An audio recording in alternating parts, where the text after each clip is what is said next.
harus definisikan dulu sehingga ada batas yang jelas. Anda nggak mungkin memberikan hukum kalau nggak ada batasnya. Apa itu hantu?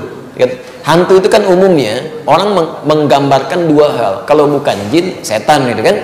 Kalau bukan jin, setan. Ya, sering kan penampakan dan sebagainya. Dan keduanya berkolaborasi kalau dalam konteks ini. Teman-teman sekalian, yang pertama saya turunkan dulu dalil-dalilnya ya. Pertama, jin. Jin itu mutlak umum, bahkan ada surahnya, surah ke-72 Al-Jin ya. Jin pertama diciptakan sebelum manusia, Quran surah ke-15 ayat 27, posisi paling kanan sebelah atas. Tapi ketika disebutkan jin selalu bersanding dengan manusia, 18 kali disebutkan dalam Al-Quran.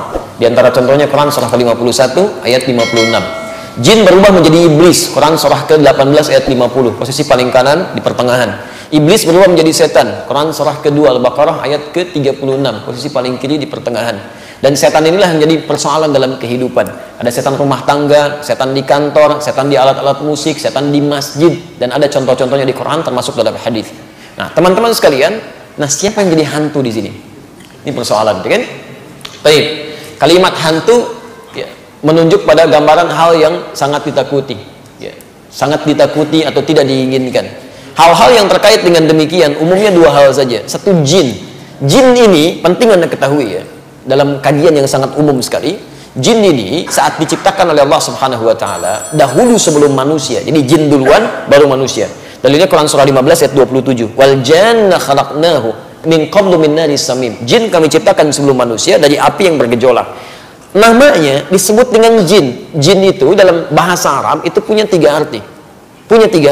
Satu, sesuatu yang tersembunyi. Disebut jin karena dia tersembunyi. Ingat ya, fitrah dia tersembunyi, nggak nampak. Makanya lawannya ins di Quran. Kita manusia. Ya ma'syaral jinni wal ins wa ma khalaqtul jinna wal ins. Jin tersembunyi, ins nampak. Makanya ketika jin disebut tersembunyi, disebut dengan jin. Manusia disebut nampak, disebut dengan ins. Itu fitrah yang bertolak belakang. Nah, kalau ada keluar dari fitrah ini, berarti dia sedang punya masalah. Misal, jin, fitrahnya tersembunyi. Tiba-tiba jin melakukan penampakan. Berarti dia sedang keluar dari fitrah, sedang punya masalah itu jin. Betul, sama dengan manusia yang biasanya tampak senang sembunyi-sembunyi, ke rumah sembunyi-sembunyi, ke masjid sembunyi-sembunyi, ketemu teman sembunyi-sembunyi. Itu tidak ada lain dengan bukan itu, maksudnya tidak ada lain dengan keadaan yang sedang keluar dari fitrah, bukan sama dengan jin, berarti sedang punya masalah. Jadi kalau antum lihat orang-orang yang suka sembunyi-sembunyi, dia sedang punya masalah. Seperti jin yang sedang melakukan penampakan, itu pun jin punya masalah. Yang lebih bermasalah ada manusia mencari-cari penampakan jin, itu yang aneh. Itu yang aneh ya. Itu orang aneh itu, jangan dekat-dekat dengan orang seperti itu. Karena jinnya bermasalah, orang ini bermasalah, dua-duanya bermasalah. Orang bermasalah ketemu jin bermasalah, jadi persoalan. Jelas sampai sini ya? Baik. Yang kedua, sifat jin itu disebut dengan jin. Yang kedua, dia punya sifat yang kasar. Tidak harmoni. Sebaliknya manusia terbalik, disebut dengan ins dari kata anisah, sesuatu yang lembut. Ya, harmoni, halus gitu. Makanya saya tidak pernah temukan ada orang baru dilahirkan langsung mencela, nggak ada itu.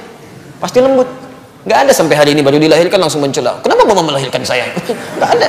Pasti tenang, enak, nangis, dan antum akan peluk gitu. Anak siapapun, termasuk yang lahir dari rahim non muslim, Anda pasti akan senang lihatnya. Anak kecil lucu, macam-macam, lembut. Jin tidak. Jin punya karakter kasar. Karena apinya bergejolak. Quran surah 15 ayat 27 tadi, menyambar-nyambar. Makanya ketika dia melakukan penampakan pun bahkan masuk ke dalam diri seseorang, nggak ada yang lembut. Saya belum pernah saksikan ada orang kemasukan jin sampai bersikap lembut. Masuk ke masjid, Ustaz, izin ta'lim, sedang kemasukan jin, mustahil. Mustahil. Pasti mulutnya meracau, tindakannya mengacau, itu pasti itu kayak orang kesurupan, kan? Tapi itu gambarannya. Makanya wajar ketika lihat penampakan-penampakan, ada gejolak-gejolak dalam jiwa, ada perasaan takut, ada perasaan resah. Itu bagian pertama. Yang kedua, setan. Kalau ini menggoda niat. Setan itu jin yang berniat menggoda manusia. Itu setan. Makanya ketika setan menyimpang dari ketentuan Allah disebut dengan iblis. Jin menyimpang dari ketentuan Allah disebut dengan iblis. Quran surah 18 ayat ke-50. Ketika dia mulai menggoda Adam manusia disebut dengan setan. Quran surah kedua ayat 36. Fa'azallahuma syaitan. Memang ini setan dan niat menggoda. Niat menggoda. Dia sudah sampaikan pada Allah, saya akan goda semua keturunan Adam. Dari depan, dari belakang, dari kanan, dari kiri. Dan tidak akan kau dapati mereka, ya Allah, dalam keadaan bersyukur kepadamu. Quran surah 7 ayat 16 sampai dengan 17. Quran surah 15 sampai ayat ke-40-nya. Quran surah ke-4 ayat 119. Posisi paling kanan sebelah bawah. Ada semuanya. Ada semuanya. Makanya ini yang suka membuat Anda misalnya, maaf, malam-malam suka gelisah, mau ibadah suka malas, dibuat khawatir macam-macam. Hantu yang Anda maksudkan itu setan. Tapi pertanyaannya, datang kepada siapa jin ini? Dan datang kepada siapa setan ini sehingga Anda gambarkan sebagai hantu yang Anda takuti itu? Karena mustahil setan itu bisa datang, jin bisa mengganggu orang-orang yang dekat dengan Allah Subhanahu wa taala. Di sekarang persoalannya, sejauh apa Anda membangun kedekatan dengan Allah Subhanahu wa taala? Coba bangun dari sekarang. Ya, rajin baca Al-Qur'an. Bukankah Nabi mengajarkan untuk membaca ayat kursi setelah selesai sholat, sebelum tidur? Ya, 2 surah terakhir, Al-Falaq, An-Nas. Itu kalau Anda sering biasakan, tambah dengan Al-Fatihah, tambah dengan bacaan-bacaan yang baik, Anda dekat dengan Allah, terhubung dengan Allah, nggak akan bisa Anda diganggu jin atau bahkan setan. Nggak akan mempan itu. Makanya kata setan mengatakan di dalam Quran surah ke-15 ayat ke-40, illa ibadaka minhumul mukhlasin. Semua hambamu ya Allah akan aku goda, tapi ada satu yang nggak bisa saya tembus. Mukhlasin, orang yang dekat dengan Allah Subhanahu wa taala, yang sering ibadah, sering zikir, sering berdoa, sering baca Quran, tunaikan salat dan sebagainya. Kalau tidak percaya silakan. Walaupun dengan keadaan seperti itu, Anda tidak akan lepas dari godaan setan, tapi membuat Anda lebih kuat untuk memerangi godaan setan. Jadi yang pertama, bangun hubungan kedekatan dengan Allah Subhanahu wa taala dengan rajin meningkatkan ibadah. Yang kedua, pahami betul jin itu sifatnya dia tidak akan menggoda bagi orang yang kuat, setan tidak akan memaksa bagi orang yang mengabaikan. Jadi begitu ada godaan-godaan jin, godaan-godaan setan, Anda abaikan aja. Gak usah diambil dan gak usah direspon. Kalau Anda respon, kesenangan itu. Jangan dibiarkan. Jadi begitu Anda misalnya ada penampakan macam, jangan dibiarin. Ya, maksudnya jangan Anda respon, biarin aja, abaikan aja seakan-akan gak ada. Jangan Anda respon. Begitu Anda melihat bayangan putih, padahal mungkin kucing sekelebat gitu kan. Ada jin di situ, masya Allah, mulai khawatir, setan masuk. Begitu Anda khawatir, setan masuk. Setiap lewat kalimat itu, tempat itu, pasti Anda merasakan kegelisahan. Apalagi kalau sudah masuk dalam, maaf, jebakan-jebakan setan yang selanjutnya. Ya, simpan di situ makanan supaya nggak datang lagi. Simpan buah-buahan supaya nggak muncul lagi. Itu sudah kotor di situ. Ya.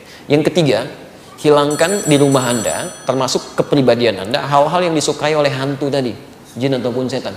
Misal, maaf ya, maaf, suasana tempat yang kotor. Jin senang karena makanannya yang kotor-kotor. Ya, kotoran, makanya tempatnya di kamar mandi kan. Tempat yang paling kotor. Kalau Anda kelamaan di kamar mandi, itu senang tuh. Jin setan senang. Makanya jangan lama-lama, selesai keluar.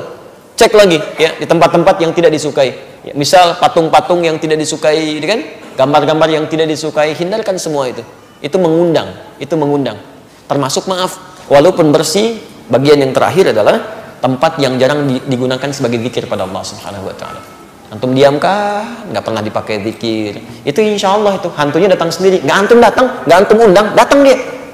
Datang. Ya, itu silahkan aja kalau nggak percaya. Apalagi kalau ruangannya banyak, nggak pernah dipakai sebagai zikir. Nabi pernah menyampaikan, ya ada 4 ruangan. Ruangan pertama untuk suami istrinya, ruangan kedua untuk anaknya, ketiga untuk yang bantunya, yang keempat untuk setan. Maksudnya bukan berarti punya 4 kamar, 1 buat setan, bukan. Ini hadis ingin menggambarkan ada orang berlebihan membuat ruangan yang tidak dia gunakan, yang justru digunakan oleh setan nantinya. Sebab ketika Anda tinggalkan, setan masuk. Ada setan rumah, kan sering saya sampaikan. Namanya dasim kan, setan rumah. Tugasnya salah satunya menunggui ruangan. Jadi begitu Anda kesini nih, setan itu masuk ke ruangan Anda. Nggak percaya silahkan. Ya, nggak percaya silahkan. Jadi begitu Anda masuk, kan Anda suka ada perasaan bangun malam, ada gelisah, kadang mimpi buruk. Itu setan. Cara mengusirnya sederhana, ucapkan salam.